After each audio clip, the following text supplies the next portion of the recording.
I'm Mitch, here to talk to you about cleaning and sanitizing with our new disposable microfiber floor pad.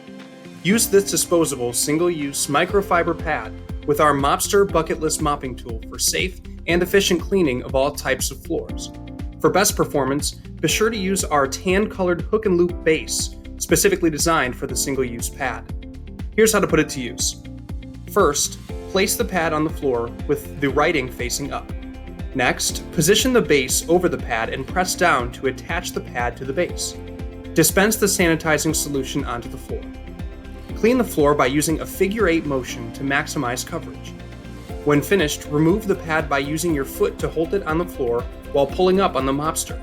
Properly dispose of the soiled floor pad. For more information or to place an order, please contact your distributor today.